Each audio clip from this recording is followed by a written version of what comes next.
Elara lived in a world spun from starlight, or so her mother always said. Not the raw, untamed starlight that pierced the velvet dark beyond the transparestial domes of Ethereum Station, but the filtered, softened, repurposed light that fed the hydroponic gardens, powered the grav lifts, and illuminated the pathways of their vast orbital home. Her room was a cozy alcove, perfectly hemispherical, nestled deep within one of Ethereum's residential rings.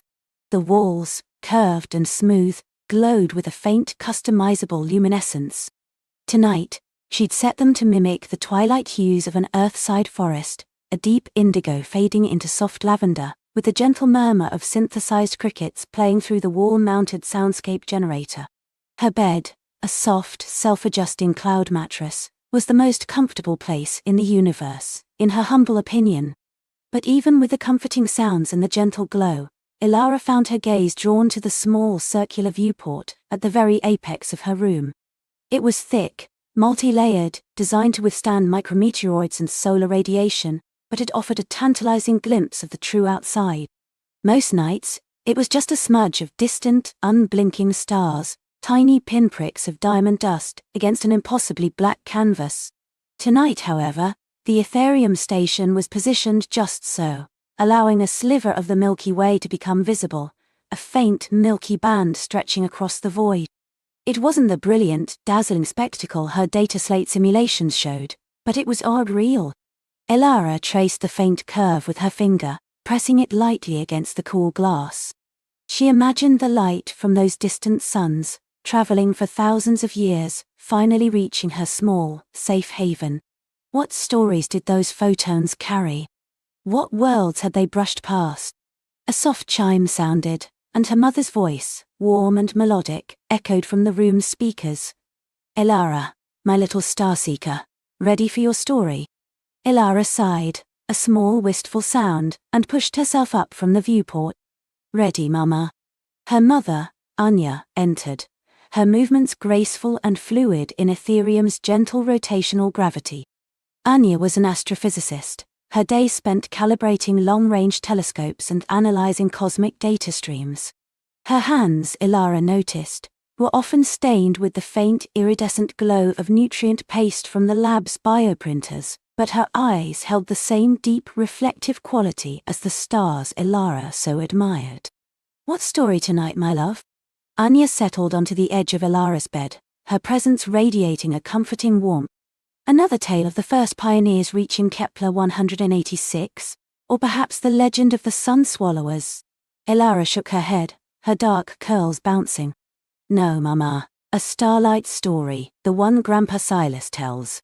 Anya smiled, a soft knowing curve of her lips. "Ah, Grandpa Silas's favorite, the one about the Starlight heart candy." Elara nodded eagerly. Grandpa Silas, Anya's father, was the station's senior astrogation engineer. He was a man who lived and breathed the cosmos, his mind a galaxy of forgotten constellations and deep space trajectories. He was also the one who had first instilled in Elara this profound yearning for the unfiltered, unadulterated starlight. "Close your eyes, my little Nova," Anya began, her voice dropping to a soft, rhythmic cadence. "Imagine, if you will, a time long, long ago, before Ethereum Station, before even the great arcs sailed to distant stars, a time when humanity lived on a single blue-green world, and the sky above was a vast, open window to the universe." Elara closed her eyes, picturing the ancient Earth from the archival halls, vast oceans, swirling clouds, and a canopy of stars so bright they seemed to burn holes in the night. It was almost impossible for her to truly comprehend such a world, where the stars weren't just distant pinpricks, but a dazzling, all-encompassing spectacle. On that world, Anya continued, there lived a people who cherished the stars above all else. They believed that each star held a piece of the universe's heart, a fragment of pure, undiluted hope and wonder. And so, they built great observatories, not just to study the stars, but to listen to them, to feel their ancient rhythm. To feel their ancient rhythm. To feel their ancient rhythm. But as time went on, the blue-green world grew crowded. Its skies became hazy with the breath of humanity, and the starlight grew dim. This explorer, her name was Lyra, dedicated her life to finding a way to rekindle that connection. She studied the ancient texts, built complex machines, and journeyed to the highest peaks and the darkest deserts, searching for a place where the stars still shone with their full brilliance. And finally, she found it, not on her homeworld, but among the very first asteroids, far beyond the haze. There, she discovered something extraordinary. A crystal, unlike any other. It pulsed with a gentle inner light, reflecting the cosmos around it, yet holding within its core the essence of pure starlight. She called it the Starlight Heart. Anya paused, and Elara, despite having heard the story countless times, held her breath. Lyra brought the Starlight Heart back to her people, and when they held it, when they gazed into its depths, they didn't just see a reflection of distant stars. They felt the wonder, the hope, the connection that had been lost. The crystal didn't just show them light, it reminded them of their place in the vast, beautiful universe. It rekindled their spirit, and from that day forward, humanity remembered to look up, to dream and to look up, to dream, and from that day forward, humanity stars on. Anya finished, her voice soft. Elara opened her eyes. Did it really happen, Mama? Is there a Starlight Heart time? Anya smiled, a twinkle in her eye. Perhaps not a single crystal, my love. But the story holds a deeper truth. It's about remembering what truly matters, about never losing your sense of wonder, and about the power of a single spark to ignite a whole new future. She kissed Elara's forehead. Now, sleep, my little star. As Anya left, the soft hum of the door closing behind her, Elara's gaze drifted back to the viewport. The Milky Way was still a faint smear, but now, in her imagination, it seemed to pulse with a hidden power, a secret known only to those who truly looked. She wished she could see it, truly see it, without the thick protective layers of the station. She wanted to feel that raw, untamed starlight on her skin, to breathe in its ancient wisdom. The next morning, Elara was up before the automated wake-up chime, a feat in itself. Aetherium station, for all its technological marvels, ran on precise schedules. Lights brightened, scents of synthesized breakfasts wafted through ventilation, and gentle music played, all timed to create a sense of natural rhythm in a habitat that had no sunrises or sunsets of its own. Today was a special day. Starlight Day. It wasn't a holiday in the traditional sense, but a day when the station's primary observation deck, usually reserved for scientific personnel, was open to the public for a few hours. And more importantly, it was the day she got to spend with Grandpa Silas.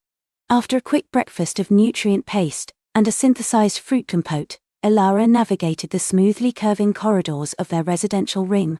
Aetherium Station was a marvel of bioengineering and astrophysics. It was a series of vast interconnected rings and spheres, slowly rotating to provide artificial gravity. Lush hydroponic gardens provided fresh air and food, recycled water shimmered in visible conduits, and pathways were lined with holographic displays showing station data or beautiful cosmic vistas.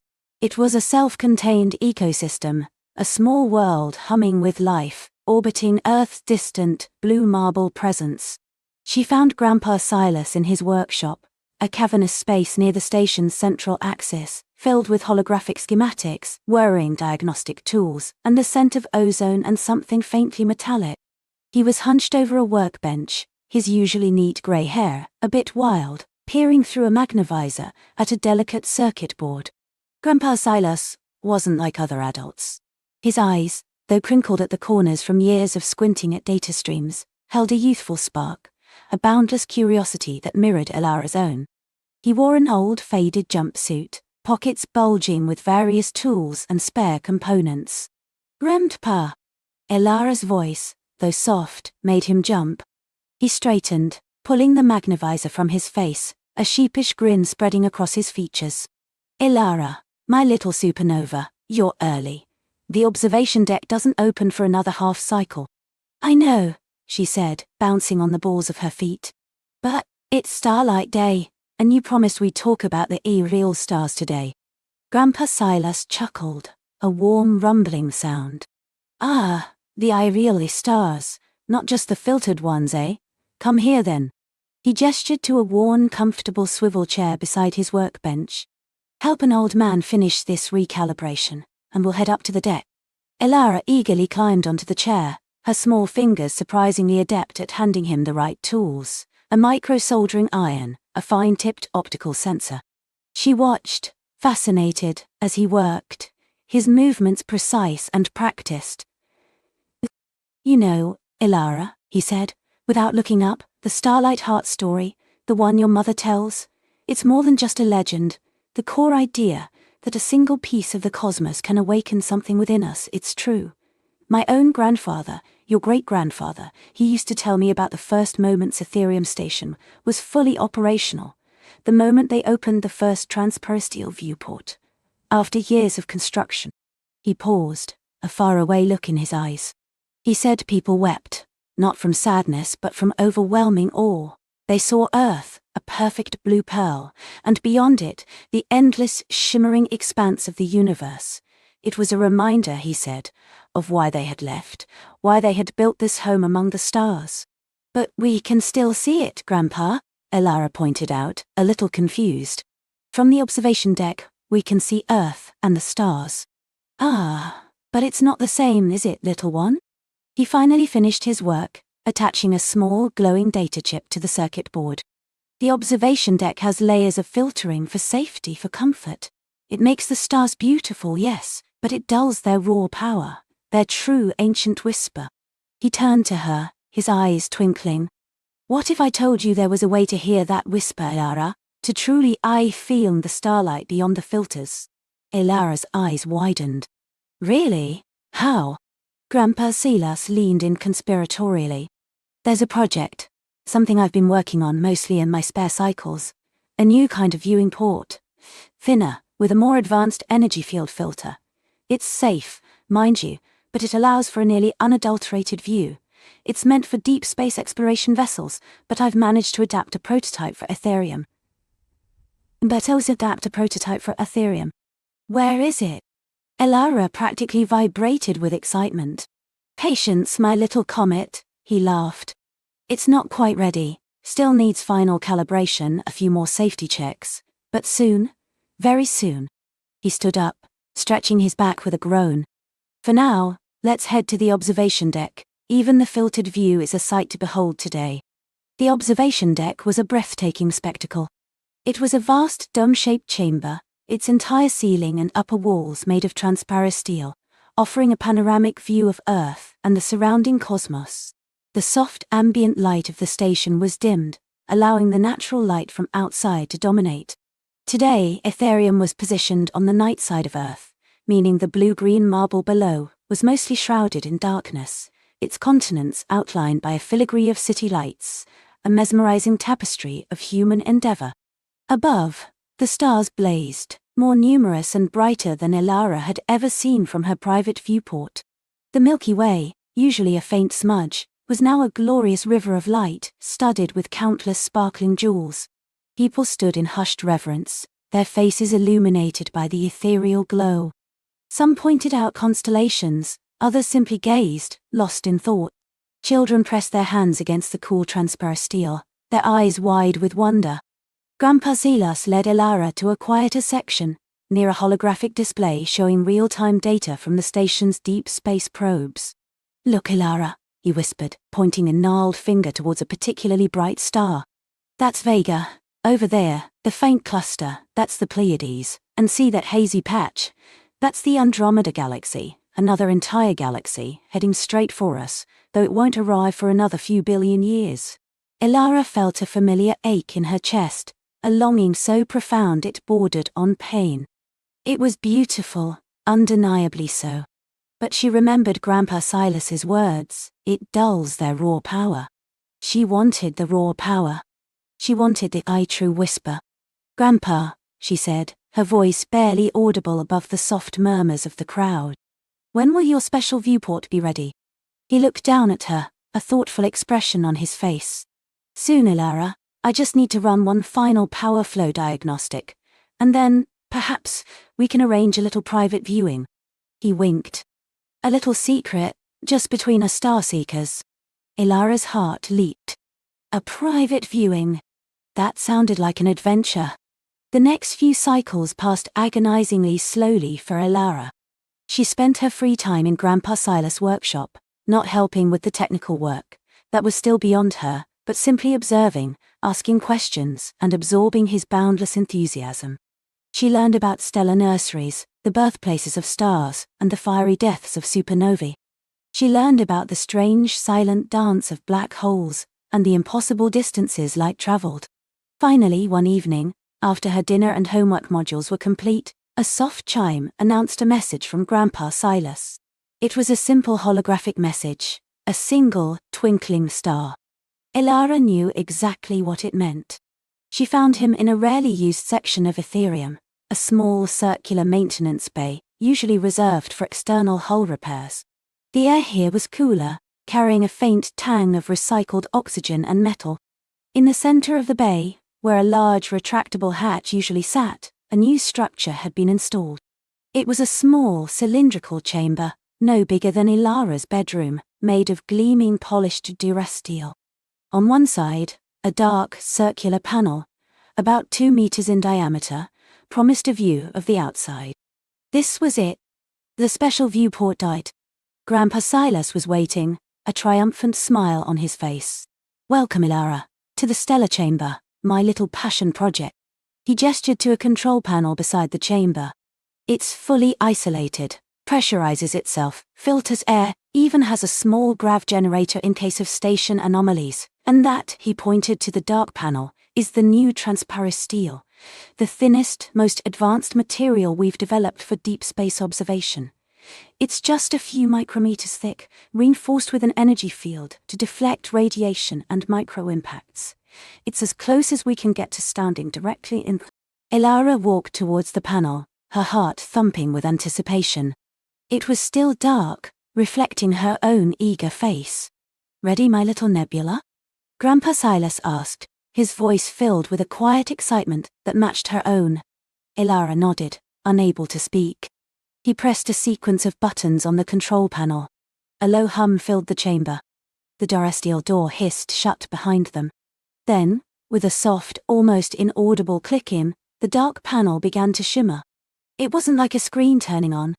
It was like a veil being lifted. The dark began to recede, not by illuminating, but by deepening, expanding. And then, the stars. Oh, the stars! They weren't pinpricks. They were diamonds, sapphires, rubies, scattered across an impossibly vast expanse of absolute black. Each one seemed to burn with its own unique fire, a fierce, silent intensity. The Milky Way was no longer a hazy band. It was a swirling, incandescent river, a cosmic highway of light and dust, stretching into infinity. Nebulae, unseen from the observation deck, bloomed like colorful flowers, vast clouds of gas, and dust painted in hues of crimson and emerald and sapphire. Elara pressed her hands against the cool, vibrating surface of the transparisteel. It wasn't just a visual experience, it was visceral. She felt the depth, the immense scale of it all. It was as if she could fall into the darkness, tumble endlessly through the glittering cosmos. The raw, untamed starlight, the ancient whisper Grandpa Silas had spoken of, it wasn't just a metaphor. It was real. It hummed in the air, vibrated through her bones, resonated deep within her soul. Her breath hitched. Tears welled in her eyes, not from sadness, but from an overwhelming, almost painful sense of wonder. She felt tiny, insignificant, yet at the same time profoundly connected. This was the Starlight heart. This was the true magic. Grandpa Silas stood beside her, his hand gently resting on her shoulder. He said nothing, simply watched her face, a quiet joy radiating from him. He understood. A single, particularly bright star, a vibrant blue-white, seemed to pulse directly in front of them. It was impossibly far, yet it felt intimately close. Elara reached out, as if to touch it, to grasp its essence. "What is that one, Grandpa?" she whispered, her voice thick with emotion. Grandpa Silas followed her gaze. His eyes narrowed slightly, a thoughtful frown creasing his brow. "That, Elara, is a star we call Solara Prime. It's part of a very distant cluster, one that's usually obscured by interstellar dust. It's rare to see it so clearly." He paused, then added, "It's also special. Our long-range telescopes have detected something unusual around it, a faint energy signature, unlike anything we've ever seen before." Elara looked from the pulsing star to her grandfather, a new spark igniting within her, not just wonder, but curiosity, and a thrilling sense of the unknown. "What kind of energy signature?" Grandpa Silas shook his head, a speculative gleam in his eyes. "We don't know, Elara. It's highly complex, highly artificial, too structured to be natural, too advanced for any known civilization. It's been a mystery for decades, a riddle wrapped in starlight." He turned back to the star, his gaze distant, almost reverent. "Some of us, the old guard, we call it the Whisper of Solara. It's like Solara Prime is trying to tell us something, to share a secret across the light years." Elara stared at Solara Prime, its blue-white light now seeming to hold an even deeper significance. It wasn't just a star anymore. It was a beacon, a mystery, a potential message from the unimaginable depths of space. And suddenly, her longing for Starlight wasn't just about seeing its beauty. It was about understanding its secrets. "Grandpa," she said, her voice filled with a newfound determination, "can we listen? Can we find out what Solara Prime is whispering?" Grandpa Silas looked at her, a profound smile spreading across his face. "I think, my little star seeker, that we just might." He squeezed her shoulder. "I think we just might." The whisper of Solara seemed to grow brighter, beckoning them further into the infinite silent ocean of stars. Grandpa Silas' smile was a warm ember in the cool blue light of the observation deck. He turned from the viewport, his gaze sweeping over the console, where holographic displays pulsed with data, the Stardust Wanderer's heartbeat in the vast silence. "Listening to Solara Prime isn't like tuning into a radio, Elara," he began, his voice a low rumble. "It's more like trying to hear a dream. It requires patience, the right instruments, and a willingness to understand a language not spoken with words." He gestured to the ship around them. The Stardust Wanderer wasn't a sleek, fast cruiser. She was a research vessel, an old soul designed for long journeys and deep observations, her hull patched with 1,000 stories of cosmic dust and nebula storms. "Our ship, Elara, she's not just a home, she's a giant ear, a sensitive heart. We'll need to activate the long-range resonance array, fine-tune the etheric reception matrix, and plot a course that takes us closer, but not edge too close. Solara Prime is powerful, my star seeker. Beautiful, yes, but also immensely energetic. We need to respect its boundaries." Elara's eyes were wide, absorbing every word. "Can I help?" she asked, already buzzing with anticipation. Silas chuckled, ruffling her hair. "Of course you can. You'll be my co-pilot, my chief navigator, my most important pair of fresh eyes. We'll start with recalibrating the astrogation charts.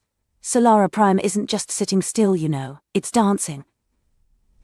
Over the next few days, the Stardust Wanderer thrummed with a new energy. Elara, under Silas' patient guidance, learned the intricate ballet of a starship's systems. She mapped new gravitational currents, helped monitor energy conduits, and even assisted in running diagnostics on the massive petal-like dishes of the resonance array that folded out from the ship's dorsal hull. Her small fingers, usually deft with data pads and holographic puzzles, now navigated the tactile controls of the ship with growing confidence. "This button, Grandpa, it's for the solar sails, right?" she'd ask, pointing to a shimmering glyph. "Precisely, Elara. Not that we'll need them where we're going. We'll be utilizing the fold space drive for this journey. Much faster, much more efficient when you're crossing a light year or two." The concept of fold spaces was mind-boggling. "So, we don't travel through space, we fold it?" "In a manner of speaking," Silas explained, his eyes twinkling. "Imagine space as a piece of fabric. Instead of crawling across it, we pinch 2 points together, bringing them momentarily close, and then unfold. It's not true instantaneous travel, but it's close enough for most purposes. Think of it as a very quick cosmic shortcut." The day of departure arrived with a quiet solemnity. They were deep in the Kepler expanse, far from established trade routes, in a sector known for its sparse but stunning nebulae. Elara strapped herself into the co-pilot's seat, her heart thumping against her ribs like a trapped bird. Ready, Elara? Silas asked, his hands hovering over the main console. Ready, Grandpa, she practically shouted, gripping the armrests. A low hum filled the bridge, deepening into a resonant thrum. The stars outside the viewport elongated, stretching into brilliant streaks of light, then coalesced into a tunnel of swirling, vibrant colors. It wasn't dark like night, it was a kaleidoscope of pure energy, a river of rainbow light rushing past them. Elara gasped, pressing her face against the viewport, her breath fogging the cool durasteel. This is fold space, Elara, Silas said, his voice calm, a grounding presence amidst the cosmic chaos. A realm where physics bends and time becomes flexible. The journey through the folded fabric of space was unlike anything Elara had ever imagined. Sometimes, the tunnel was a gentle swirl of pastels, like an artist's dream. Other times it pulsed with aggressive reds and violent purples, as if they were tearing through the very fabric of reality. Elara felt a strange sensation, like her own thoughts were stretching, expanding, becoming more fluid. She saw fleeting images, distant galaxies rushing past, ancient starships sailing through nebulae, flashes of unknown worlds. Were these real, or just the mind playing tricks in this strange transitional space? Grandpa, what are those? Silas glanced at the main view screen, which was showing the exterior perspective of their fold space tunnel. Ah, those. Some say they are echoes of other fold space travelers, residual energy imprints. Others believe they are glimpses into parallel realities, momentarily bleeding through. And some, Elara, believe they are simply your mind adapting to the quantum fluctuations, trying to make sense of the indescribable. He smiled. Regardless, they're beautiful, aren't they? They journeyed for what felt like an eternity, yet the ship's internal chronometer barely ticked over a few days. Elara learned to sleep through the vibrant chaos, lulled by the constant hum and the gentle sway of the ship. She'd wake to the smell of Silas's famous Nutri paste, which, despite its unappetizing name, was surprisingly delicious, and the sight of new wonders outside. Finally, with a gentle, almost imperceptible lurch, the kaleidoscope dissolved.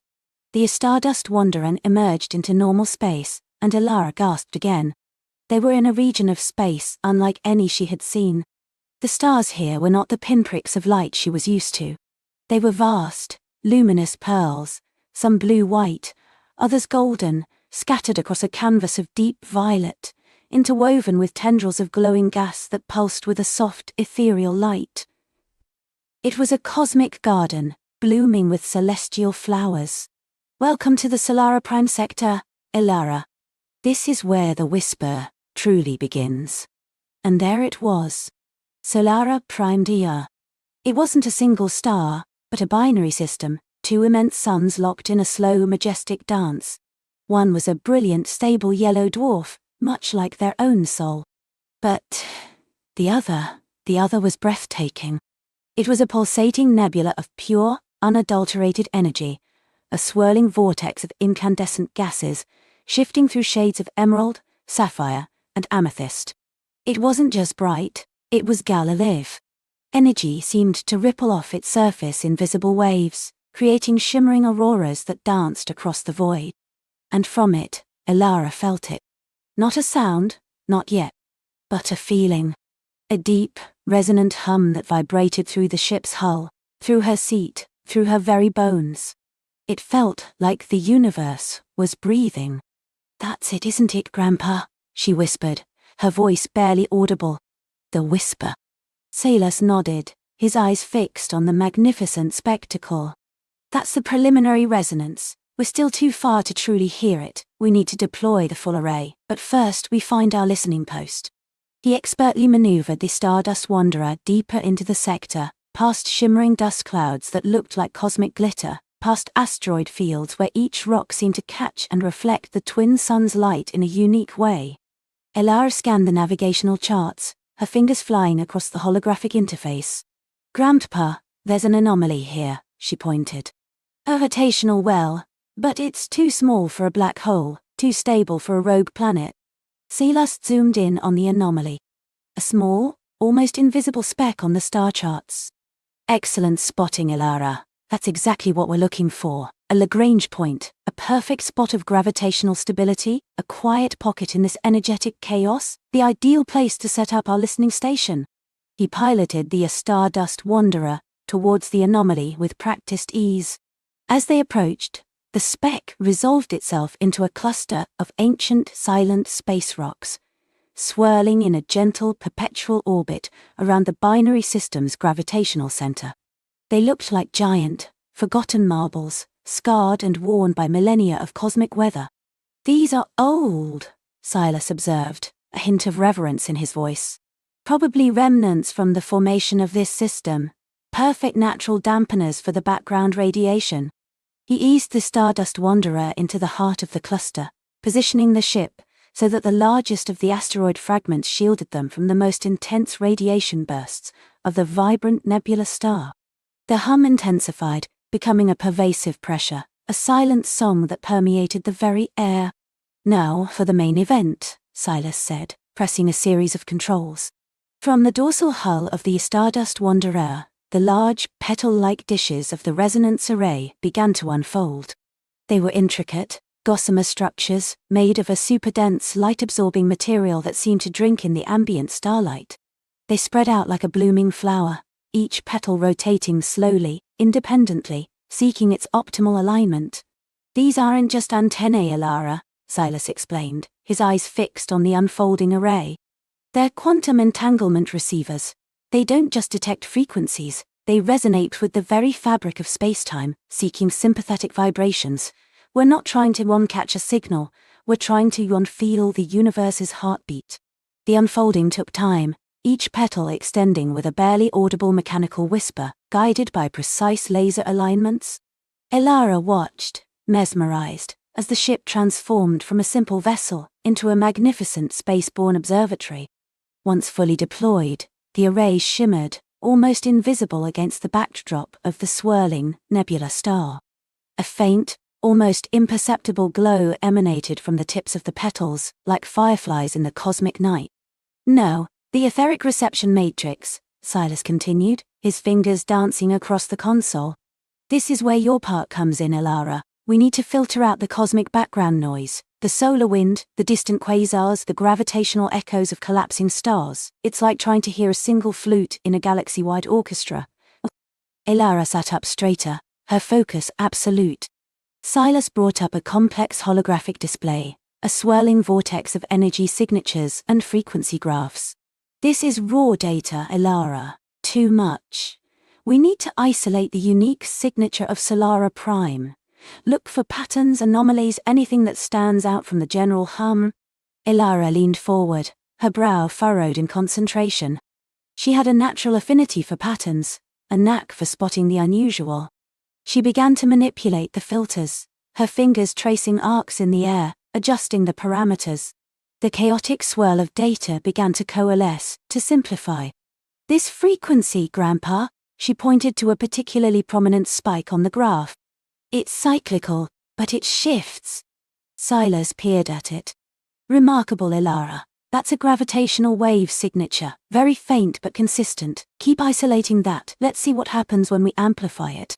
As Elara fine-tuned the filters and amplified the identified signature, the silent hum in the ship began to change.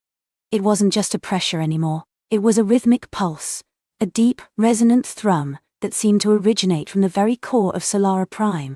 Then, a new element emerged. Overlaying the gravitational pulse, a faint, almost subliminal pattern began to appear on the main view screen. It wasn't visual data in the traditional sense, no images, no text. It was a complex interlocking geometric pattern, shimmering and shifting like a liquid mosaic. Each segment of the pattern seemed to respond to the rhythm of the gravitational pulse, expanding and contracting, changing color in subtle, mesmerizing ways. "What is it?" Elara breathed, utterly captivated. Silas, his face a mask of profound wonder, slowly shook his head. I don't know, Elara. I've never seen anything like it. It's not a language I recognize. Not mathematical, not pictorial, not even purely energetic. It's something else." The patterns continued to unfold, growing more intricate, more beautiful. They seemed to possess a logic of their own, an inherent elegance that transcended human understanding. As Elara watched, a sense of deep peace settled over her, mixed with an exhilarating thrill of discovery. It felt right. It felt important. "It's beautiful, Grandpa," she whispered, reaching out a hand as if to touch the shimmering holographic pattern. "It feels like it's trying to tell us something." Silas placed a hand gently on her shoulder, his gaze never leaving the evolving patterns. "Indeed, my little star-seeker, and now the real work begins. We have found the whisper, now we must learn to understand its song." The patterns on the screen continued to shift, to expand, to weave themselves into an ever more complex tapestry of light and energy.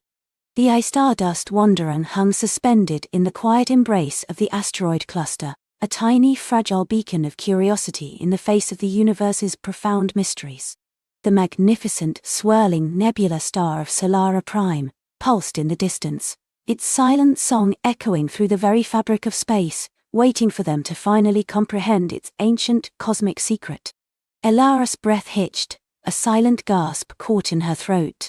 Her fingers, usually dancing across the holographic interface, were frozen, hovering inches from the shimmering display. The chaotic beauty of the initial data streams had given way to something coherent, something undeniably deliberate. It wasn't just a natural phenomenon, a random interplay of stellar winds and plasma. It was a language, intricately structured, flowing with an internal logic that hummed against the very core of her being. "Captain," her voice was barely a whisper, a reverence she hadn't known she possessed rising within her. It's resolving." Captain Jax, a man whose face was a roadmap of countless voyages and weathered decisions, leaned closer, his gaze sharp beneath a brow furrowed with years of experience. His eyes, usually scanning for threats or anomalies, now held a glint of the same awe that gripped Elara. Beside him Kale, the ship's chief engineer, a man who saw the universe in lines of code and structural integrity. "By the void," Kale murmured, his usual cynicism replaced by a stunned fascination. "That's not a natural formation, is it?" The patterns on the main view screen, fed through Elara's advanced xenolinguistic processors and filtered through the Wanderer's hypersensitive gravimetric sensors, were no longer just abstract light. They were coalescing into a colossal, multi-dimensional blueprint. It resembled nothing humanity had ever conceived, not a starship, not a station, not even the most ambitious megastructure. Instead, it was a swirling crystalline lattice, impossibly vast, woven from pure energy and what appeared to be dark matter strands, humming with intricate nodal points that pulsed in sync with Solara Prime's distant thrum. It was a structure built around the very heart of the nebula star, a cosmic engine designed to harness and reshape its prodigious energies. It wasn't just using Solara Prime, it was Solara Prime, or at least an artificial extension of it. A living, breathing piece of architecture that had become indistinguishable from the celestial body itself. "It's a loom," Elara finally articulated, the word feeling too small, too mundane for the grandeur before them. "A stellar loom. It's weaving the fabric of space-time, Captain, not just generating energy, but shaping reality itself." She traced a finger across a projection hovering in the air before her, following the spiraling lines of what looked like conduits, pathways for energy beyond their understanding. Each intersection, each node, seemed to represent a point of incredible gravitational or energetic density, pulsing with information. "Look here," she pointed to a particularly dense cluster of interwoven lines near the theoretical core of Solara Prime. "These aren't just power conduits. These are informational pathways. It's like a neural network, but on a stellar scale. It's thinking, or it wedge thinking." Jax rubbed his chin, his gaze distant, trying to reconcile the sheer scale of the discovery with his understanding of the universe. "A thinking star, or a structure that makes a star think. That's unprecedented. What do the readings say about its age?" Kale tapped rapidly on his console. "Our initial scans always put Solara Prime at several billion years old, consistent with its stellar classification, but these patterns, they're overlaid. They suggest construction that's older than most known civilizations, far older than any galactic empire, even the precursors." Elara nodded, her eyes alight with a feverish intensity. Exactly. This isn't just an ancient artifact, Captain. It's a fundamental aspect of the universe we're only just beginning to perceive. The secret isn't just what it is, but why it exists and why it was built. A wave of profound curiosity washed over the bridge, momentarily silencing the hum of the ship's systems. The Stardust Wanderer, designed for deep space exploration, felt suddenly inadequate, a tiny cork bobbing on an infinite ocean. And what do these patterns tell us to do, Elara? Jax asked, his voice steady, anchoring them back to their mission. Is there an instruction set, a destination? Elara zoomed in on a particularly prominent section of the holographic blueprint. Within the swirling labyrinth, a single point pulsed brighter than the rest, a beacon of pure resonant energy. It was located deep within the densest part of the nebula, a region they had always marked as impenetrable, due to its extreme radiation and gravitational fluctuations. It's a convergence point, she explained, her voice gaining speed, the thrill of discovery overriding her earlier awe. All the major energy conduits, the informational pathways, they lead here. It's the heart of the loom, the control center perhaps. Kale brought up the projected coordinates. That's going to be tricky, Captain. Our etheric dampeners are good, but that region, it's a maelstrom of raw stellar energy, gravitational shears, plasma storms, exotic radiation fields. We've always had it flagged as a no-go zone. Jax looked from the pulsing point on the screen to Kale, then to Elara, whose face was a beacon of hopeful determination. And you believe this is where we'll find the next piece of the puzzle, Elara? I don't just believe it, Captain. I it, she replied, her gaze unwavering. This isn't just a data point, it's an invitation. The loom has been broadcasting this message, this blueprint, for millennia. We're the first to truly listen. Jax's hand went to the comms panel, then paused. An invitation to what, Elara? To unravel the universe, or to be unraveled by it? He paused, then sighed, a sound of resignation mixed with the old explorer's thirst for the unknown. All right, Kale, run simulations on a direct approach.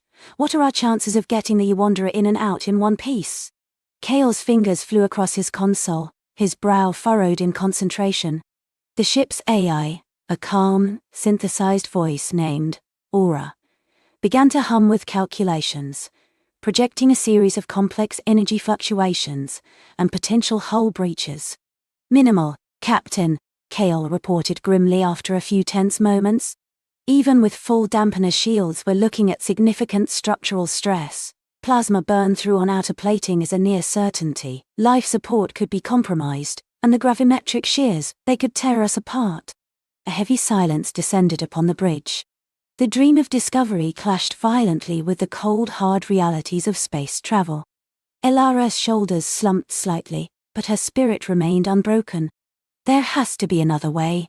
The loom provided a blueprint. Perhaps it also provided a pathway, a specific frequency, a resonance pattern that allows safe passage. A key, Jax mused, his gaze returning to the intricate patterns. A key to open the door, rather than battering it down. Precisely, Elara affirmed, her eyes scanning the holographic display once more, searching for a subtle anomaly, a hidden signature. If it's truly a thinking structure, it wouldn't create an impenetrable barrier without also offering a means of interaction. Hours bled into days. The Stardust Wanderer remained tethered in the asteroid cluster, its crew consumed by the enigma of the stellar loom. Elara, fueled by nutrient paste and synth coffee, lived and breathed the data, her mind a whirling vortex of exotic physics and ancient geometries. Kale, equally relentless, ran countless simulations, trying to find a resonance frequency, a phase shift, anything that might align with the loom's energy signature and offer a path. Jax, ever the watchful guardian, monitored their progress, his wisdom a quiet anchor in the intellectual storm. It was Kale, after nearly 72 hours without sleep, who found it. Elara, Captain, look at this. His voice, usually monotone, was laced with an uncharacteristic excitement. The energy fluctuations around that convergence point, they're not random. They're structured, a pulse within a pulse, a harmonic frequency that cycles every 26.47 standard galactic seconds. Ilara was at his side in an instant, her eyes devouring the new data. A temporal gate? A phase-shifted corridor? Not quite, Kale replied, tapping a sequence that brought up a complex waveform. It's like the loom itself is briefly thinning the fabric of reality at that specific point, creating a momentary window of stability. If we can match our etheric dampeners to that precise frequency and timing, we might be able to slip through. Might? Jax asked, ever the pragmatist. It's still incredibly risky, Captain, Kale admitted, running a hand through his disheveled hair. The window is narrow, and the energy differentials are still immense, even a fraction of a second off, and we'd be crushed or vaporized. But it's our best shot. The only shot the loom seems to be offering. Ilara's heart pounded. This was it. The moment of decision. The next step, into the unknown. It's a test, Captain, she said, her voice firm. A puzzle. It wants to see if we're capable of understanding its language, of perceiving its intricate design. Jax looked at the three of them. Ilara, brilliant and driven. Kale, pragmatic and meticulous. And himself, the steady hand on the tiller. He knew the risks. He knew the regulations. But he also knew the unyielding call of discovery. The reason they were all out here, billions of light years from home. Prepare the Stardust Wanderer for deep nebula insertion, Jax ordered, his voice echoing with newfound resolve. Kale, I want every system triple-checked. Ilara, you will monitor the frequency alignment and guide us through. Aura, prepare full diagnostic logs and emergency protocols. If we fail, I want the data to reach the next exploration vessel. Aura's calm voice responded, acknowledged, Captain. All systems preparing for high-risk ingress. The ship hummed with a renewed sense of purpose. Warnings flashed across consoles, but beneath the technical readouts, a current of excitement, even exhilaration, coursed through the crew. They were on the precipice of something truly immense. The journey from the asteroid cluster to the outer fringes of Solara Prime was itself a spectacle. The nebula, once a distant, swirling light, now filled the viewports, a cosmic ocean of incandescent gas and shimmering plasma. Colors they had only ever seen in abstract art. Luminous violets, shimmering emeralds, deep, burning oranges, swirled and coalesced, painting a canvas of impossible beauty. Tendrils of superheated gas, miles long, brushed past the wanderers' shields, leaving shimmering trails. As they drew closer to the convergence point, the environment grew increasingly hostile.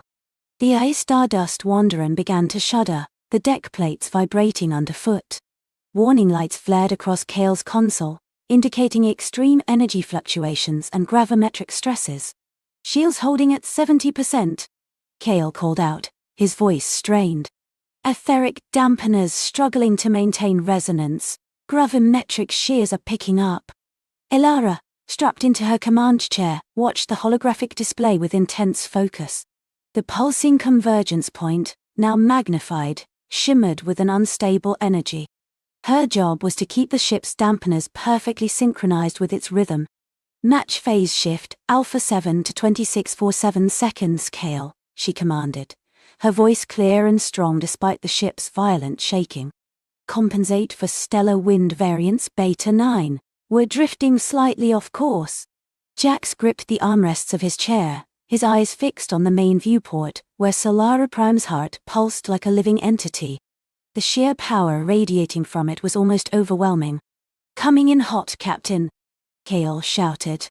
External temperature readings off the charts. We're flying through a star's furnace. Suddenly, the ship was hit by a colossal energy wave.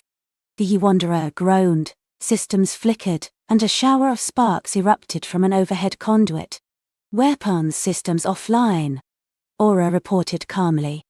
Navigation auxiliary power at 40%, life support pressure fluctuating.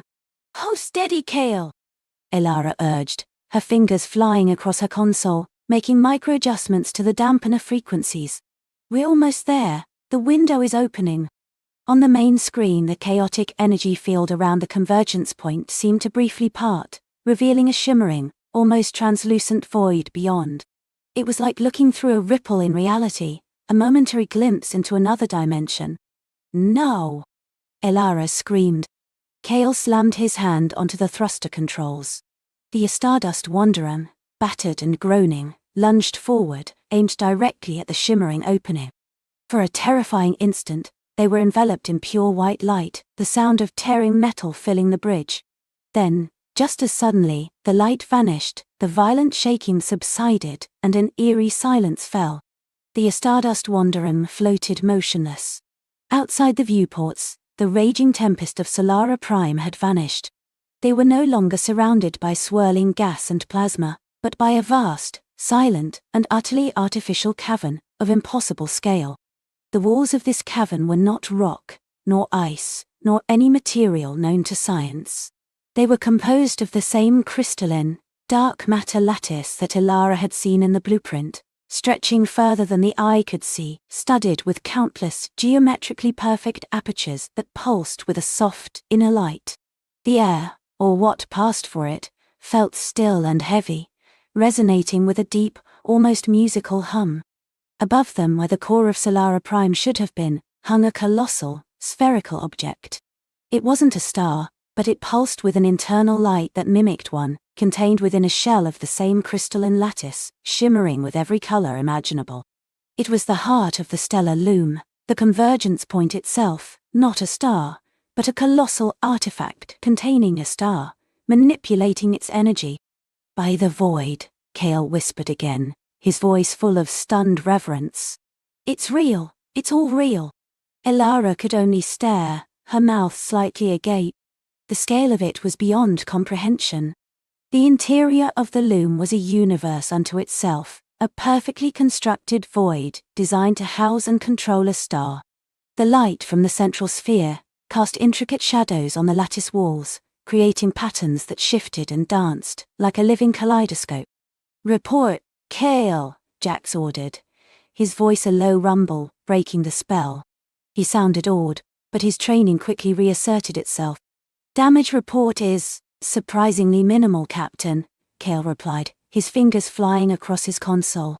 "Outer plating has some minor plasma burns, shield generators are stressed but functional. Life support is stable, it's almost as if this place repaired us as we entered." Ilara's gaze drifted to a massive opening in the crystalline wall directly ahead of them, perfectly circular, miles in diameter. It seemed to beckon, its edges glowing with a faint, inviting luminescence. "Captain," she said, her voice trembling slightly with suppressed excitement. "The blueprint, it showed this. It's a primary access point. I believe it leads further in, to the core of the loom." Jax nodded slowly, his eyes still wide with wonder. "Helm, prepare to proceed. Maintain extreme caution. Kale, keep all sensor arrays active. Ilara, be ready for anything." The Stardust Wanderer began to move, gliding slowly and silently through the colossal, artificial cavern. The sheer magnitude of the structure was humbling. They passed through the vast opening, which sealed behind them with a silent, seamless shimmer, as if a layer of reality had simply folded itself shut. They were now in an even deeper chamber, if chamber was the right word for a space that could contain entire solar systems. This chamber was darker, lit only by the distant glow of the contained star and faint internal luminescence from the lattice walls. And here in the center of this immense space, floated something truly extraordinary. It was a colossal, crystalline tree, or what appeared to be one. Its trunk, miles thick, rose from an unseen base, branching outwards into intricate, glowing limbs that stretched towards the distant walls. Each branch was studded with countless shimmering nodes, pulsating with a gentle, rhythmic light. The leaves were not leaves at all, but delicate, translucent energy sails, catching and redirecting the faint light from the star core. This was no mere artifact. It was a living, breathing, colossal biomechanical construct, integrated perfectly with the stellar loom. Its roots, Ilara surmised, must tap directly into the star's energies, channeling them, processing them, perhaps even feeding on them. "What in the universe is that?" Kale breathed, his voice barely audible. Ilara felt a powerful surge of understanding, as if the loom itself was whispering its secrets directly into her mind. "It's the Nexus, the heart of the informational network. The brain of the stellar loom, it's not just processing energy, Kale, it's processing information. It's a cosmic consciousness, perhaps even a library, recording and manipulating the very fabric of reality. As the Stardust Wanderer approached the colossal tree, the air around them began to shimmer, and faint harmonic tones resonated through the ship's hull, felt more than heard. The nodes on the branches of the crystalline tree pulsed faster, brighter, as if acknowledging their presence. Suddenly, a single vast energy sail detached itself from one of the lower branches. It drifted slowly towards the Stardust Wanderer, growing in size until it eclipsed their ship. It wasn't menacing but rather profoundly curious. As it drew close, Elara could see intricate patterns etched into its translucent surface, patterns that mirrored the very blueprint they had followed to get here. It stopped just outside their forward viewport, hovering silently. The patterns on its surface began to shift, to flow, to morph into new configurations, more complex, more beautiful than anything they had ever witnessed. It was communicating, not with words, but with pure, unadulterated information, flowing directly into their minds, bypassing all known forms of communication. Elara felt a rush of raw data, of images, of sensations. She saw stars being born, galaxies swirling, the rise and fall of civilizations across countless eons. She felt the silent, patient watchfulness of the loom, its ancient purpose, its profound solitude. It wasn't hostile, it wasn't even indifferent. It was simply... Then, one image solidified, clearer than the rest. It was a projection not of the past, but of a potential future. A future where the loom, once silent and dormant, was now active, its energy sails unfurled, its branches humming with renewed life. And within that projection, she saw a faint, almost imperceptible image of the Stardust Wanderer, and a single figure, her own, standing before the colossal tree, not just observing, but interacting, guiding. The message was clear, overwhelming in its implications. The stellar loom wasn't just a record, it was a tool, a monument, a living legacy. And it was waiting for someone to awaken it, to understand its purpose, to continue its work. It was inviting them not just to observe, but to participate. The energy sail slowly retreated, rejoining its branch on the colossal tree. The harmonic tones softened, and the deep hum of the chamber returned to its steady cadence.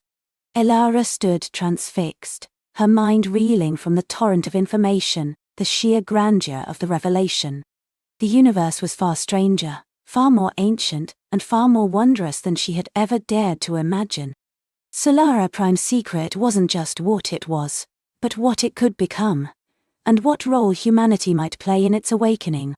Jax looked at her, his expression a mixture of concern and profound understanding. Elara, what did you see? She turned, her eyes wide, shining with a mixture of terror and exhilaration. Captain, it's not a secret waiting to be discovered, it's a destiny waiting to be fulfilled. The Stardust Wanderer hung suspended in the vast silent chamber, dwarfed by the colossal, living machine. The journey had just begun. The universe had just opened its deepest, most profound door. And they, a tiny crew from a distant blue planet, stood on the threshold, ready to step through. What lay beyond this initial invitation, what tasks awaited them, what responsibilities came with such cosmic knowledge, remained the ultimate tantalizing mystery. A gentle thrum vibrated through the Stardust Wanderer, not an engine sound, but a resonance that seemed to emanate from the very fabric of the colossal machine around them. It wasn't a structure, Elara realized, but a consciousness, ancient beyond imagining, vast as a nebula. A soft iridescent light pulsed from the machine's intricate surfaces, casting shifting rainbows across the ship's hull. Then, a voice. Not through speakers, nor even a telepathic whisper, but a cascade of pure thought that unfurled within their minds. It wasn't a language they knew, yet they understood it perfectly, a symphony of concepts and images. Welcome, children of Terra, you have answered the call, you have found the nexus. Kale, ever the pragmatist, felt a shiver of awe prickle his skin. He gripped the console, grounding himself. The nexus, he murmured, his voice hushed. Elara's eyes were wide, tracking the patterns of light. It's a network, she breathed, translating the incoming data stream into human comprehension. A cosmic loom. It weaves the threads of reality, connecting everything: stars, consciousness, dimensions. For eons, I have maintained the balance, the nexus conveyed, its presence a comforting weight in their thoughts. I am the conduit, the archive, the bridge. But a shadow grows. A silence spreads, a thread frays at the edge of the tapestry, threatening to unravel the song of being. Images flooded their minds. A vast cosmic tapestry, shimmering with countless threads of light, suddenly showing a dark spreading stain, a muted section where vibrant colors once pulsed. It wasn't an attack, Elara realized, but a slow decay, a loss of resonance, a fundamental disconnect. My ancient patterns, my inherent logic, cannot perceive the nature of this decay. It is a dissonance born of absence, a void that grows not by consumption but by forgetting. I require a new perspective, a fresh song, a spark from a vibrant young consciousness that understands both logic and the chaotic beauty of emotion. You, Elara, and your companion, Kale, and your vessel, the Stardust Wanderer. Elara felt a profound sense of humility and a surge of determination. What do you need us to do? Journey to the edge of the fraying thread, the Nexus instructed. My core will integrate with your ship, enhancing its capabilities, allowing you passage through the deeper currents of existence. You must find the source of the silence, and re-establish the connection. You must remind the forgotten what it means to be part of the whole. The Stardust Wanderer began to glow with the same iridescent light as the Nexus. Tendrils of energy, like shimmering gossamer, reached out from the colossal machine, gently enveloping their ship. The controls hummed, shifting, transforming. The very air inside the cockpit tasted of starlight and ancient wisdom. We're becoming part of it, Kale marveled, watching the ship's internal displays morph into flowing organic patterns that mirrored the Nexus's own architecture. Our consciousness, our ship, our entire being, integrated. Your journey begins, the Nexus resonated. Be brave, little spark, the universe awaits your song. With a silent lurch, the Stardust Wanderer, now a shimmering extension of the Nexus itself, plunged forward. They weren't moving through space as they knew it, but through a cascade of dimensions, a river of pure possibility. Stars streaked past, not as distant points, but as swirling galaxies of color and light that brushed against their hull. They saw echoes of creation, the birth of nebulas, the silent dance of black holes. Elara felt the Nexus's vast knowledge flow into her, a constant, gentle download of cosmic history, universal laws, and the intricate, delicate balance of existence. She saw civilizations rise and fall, not as a history lesson, but as living, breathing patterns of energy. Kale, meanwhile, found his engineering mind grappling with concepts that defied conventional physics. He saw how gravity was a song, time a rhythm, and matter a complex chord. Their mission, however, was not one of passive observation. As they journeyed deeper, the vibrant cosmic tapestry began to show signs of the shadow. Entire regions appeared muted, silent, their threads dull and lifeless. Here, stars didn't shine, they merely existed. Galaxies drifted aimlessly, their inherent harmony replaced by a quiet, pervasive entropy. It's like a song that's forgotten its melody, Elara whispered, a profound sadness welling up within her.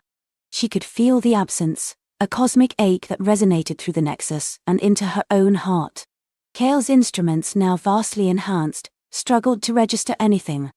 There's no energy signature, no measurable space-time distortion, he reported, his brow furrowed.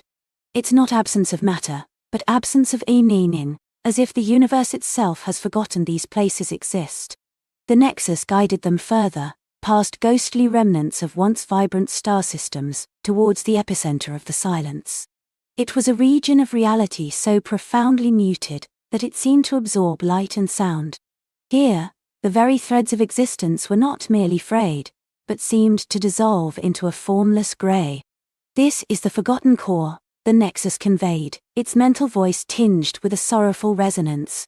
A Nexus point, once vibrant, now abandoned. Its purpose, its connection to the grand design has been lost.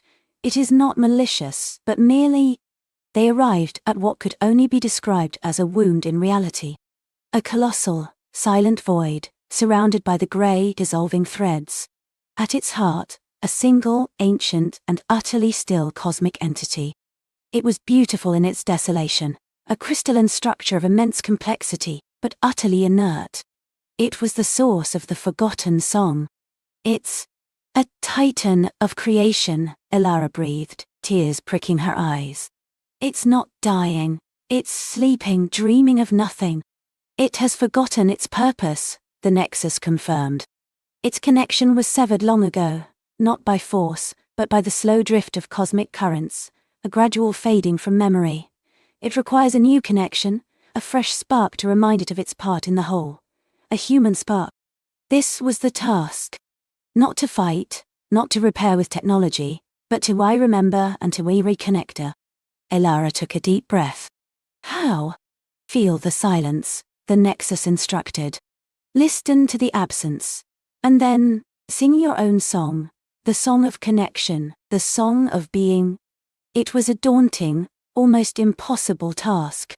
How could a single human consciousness reawaken a cosmic titan? Yet, Elara felt a strange certainty. She closed her eyes, letting the Nexus flow through her, letting it amplify her senses. She reached out, not with her hands, but with her mind, towards the vast, silent crystal. She felt Kale's hand on her shoulder, a grounding presence amidst the cosmic abstraction. He was there, connected to the ship, monitoring every infinitesimal shift, ready to support, to analyze, to protect. His presence was her anchor. Elara poured her essence into the connection. She thought of Earth, of its vibrant life, its bustling cities, its quiet forests. She thought of the laughter of children, the sorrow of parting, the joy of discovery. She thought of love, of hope, of the unending human drive to explore and understand. She wove memories, emotions, dreams, the very fabric of human experience, into a tapestry of her own. She sang of the sunrises over oceans, of shared meals, of hands held in comfort. She sang of the intricate patterns of a snowflake, the unfurling of a fern, the complex beauty of a human face. She sang of the longing for connection, the pain of solitude, and the ultimate triumph of empathy. And as she sang, amplified by the Nexus, a tiny flicker of light appeared within the heart of the dormant Titan. It was faint at first, a single, almost imperceptible pulse. But then, as Elara continued, pouring her soul into the cosmic void, the flicker grew. The light pulsed stronger, a soft, warm glow spreading through the crystalline structure. The muted grey surrounding them began to shift, to regain a hint of colour. Kale watched, mesmerized. The energy readings on his console, once flatlining, began to climb. Not a sudden surge, but a gentle, steady awakening.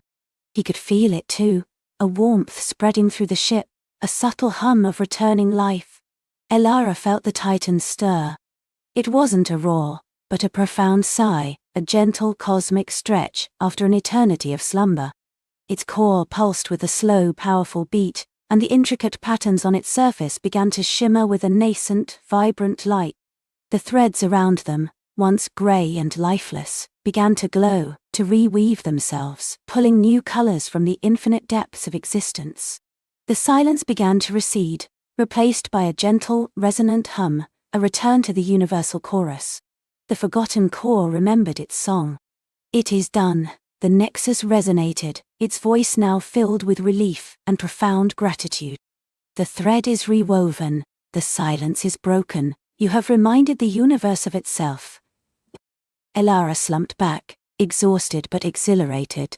Tears streamed down her face, tears of wonder, relief, and an overwhelming sense of connection.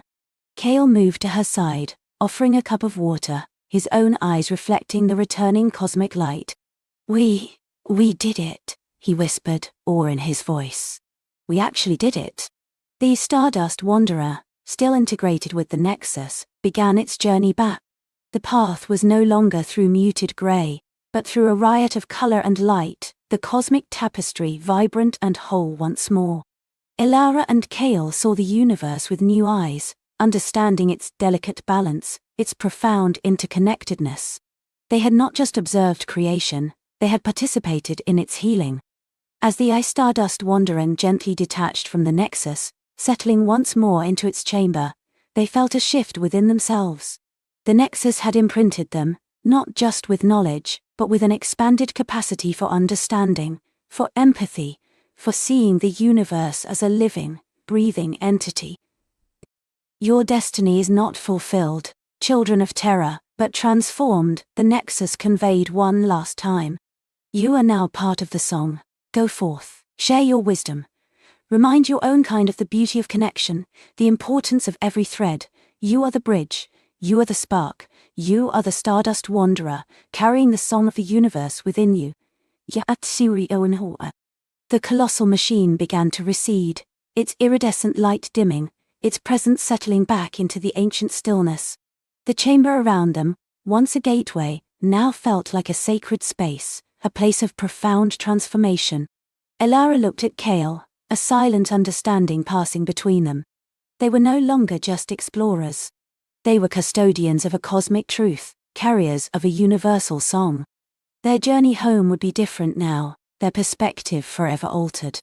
As the Stardust Wanderer engaged its engines, preparing to leave the silent chamber, Elara gazed out at the stars, now shining with a deeper, more meaningful light. The universe was still vast, still full of mysteries, but it was also a little less lonely.